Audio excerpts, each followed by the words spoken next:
सर्वाणि कर्माणि सर्वदा दशवंतु जना च प्रदक्षे विद्या संप्रीतिता। अब दूसरी शर्त में कन्या कहती है विष्णुवर देखो घर का गृहस्थ का कितना काम काज होता है, वो सभी काम मैं करूंगी।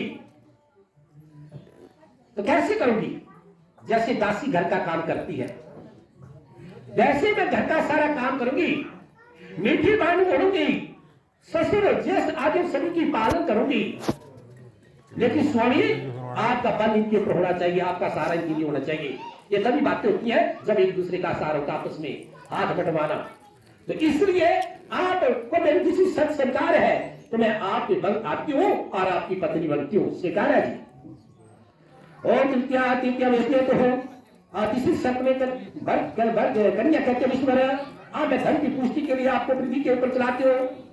कन्या पलितम च दुखेन मातृमित्री च वंतवे ततक्ष्यादर्शनं हस्त ग्रहणी सुनिंदो प्रहुत गुरु च प्राज्ञा सर्वंतो समागमे जाति दक्षस्या जात्र गोत्रकुलम तथा सुखेन सर्वे जीवन्तु परन्तु न वनमं तया न दक्षया कर्तव्या इति पालनम्। आज इसी शब्द में कन्या कहती है विष्णु देखो ध्यान से कि मुझे मेरे माता पिता ने बड़े क्लेश से पाला है। बच्चे बड़े कठिनाई से पाले जाते हैं, बड़े क्लेश से पाले जाते हैं। जब मैं कमाने की योग्य हुई, जब युवा अवस्था में कमाने की योग्य हुई तो उन्होंने आज अग्नि को साक्षी मान करके पहली गुआया कि विवाह की अग्नि, फिर आमने सामने बैठे पुरोहित और देवता के बीच में जितने संबंधी बैठे हैं इन सबके सामने मेरा हाथ स्वामी आपको दे दिया है, संकल्प का हाथ संप्रदान दे दिया है। तो इससे क्या हुआ कि अब मेरी जाति मेरा गोत्र सब कुछ बंद हो चुका है, इसलिए मेरे संबंधियों का कोई बल नहीं रहा।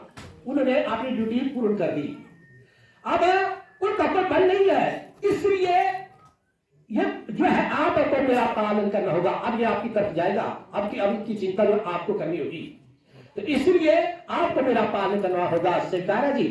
और चतुर्रे में विष्णु चौथे पद में सुख विधि चलाती है। कन्या भवती सुखयंती गुणदानस्या भविष्यामि कर्तव्या पालन मम। आज चौथी शर्त में कन्या कहती है विष्णु देखो अब मैं सुख भी आपके साथ सहन करूंगी और दुख भी आपके साथ सहन करूंगी। गृहस्थ के बीच में सुख और दुख एक बंधन होते हैं, दो पहलू है। गृहस्थ में कभी सुख भी आ जाता है, कभी दुख भी आ जाता है, बड़ी बात नहीं है। लेकिन सुख भी आपके साथ सहन करूंगी और दुख भी आपके साथ सहन करूंगी।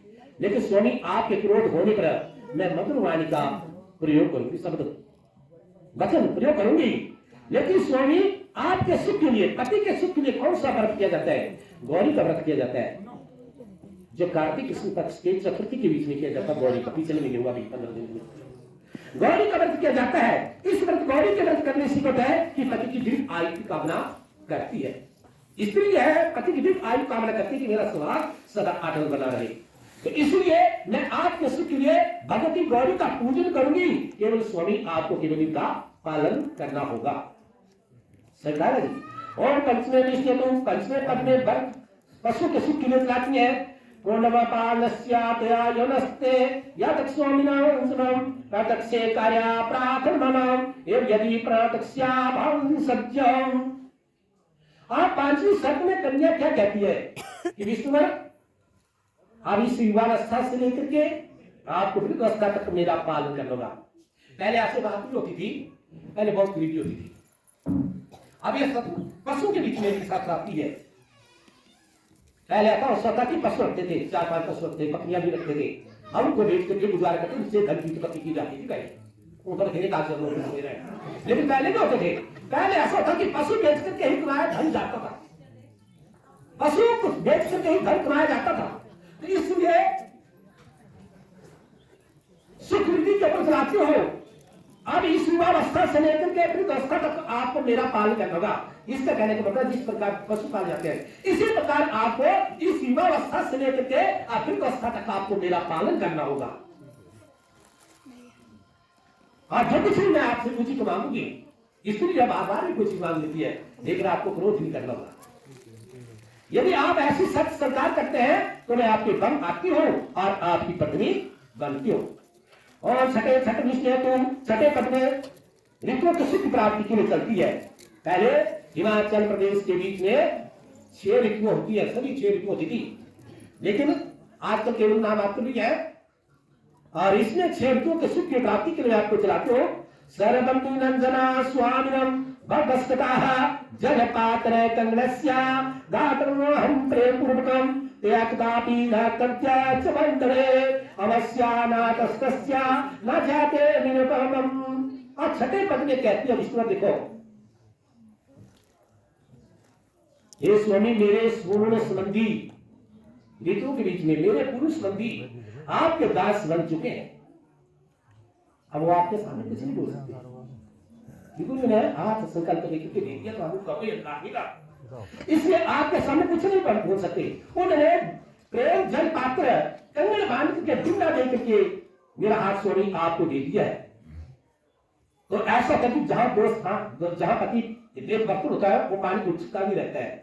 रिश्ते के बीच में आपस में मुटाफी हो जाते हैं, वो बड़ी बात नहीं होती है, लेकिन उनको आपस में ही निपट लेना चाहिए। कहने का मतलब है कि कभी ये नहीं कहना कि आपके माता पिता ने मुझे क्या दिया है, ये सदैव शब्द का प्रयोग नहीं करना। मैं इसके लिए अंतर करती है कि मेरे स्वयं आपके दास बन चुके हैं, एक स्थान रहने के आपस में मुटाफी हो जाता है, तो कभी नहीं कहना कि दासी का अपराध है, अगर मैंने कितनी गलती की है, कितने अपराध किए तो आपको मुझे क्षमा कर लूंगा।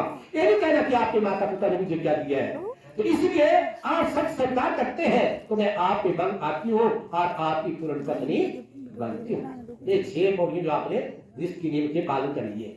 आज 7वीं पीढ़ी के बीच में कहती है सखे सदपाप सर्वपदा और सर्वक्षा विष्णु रहते हैं।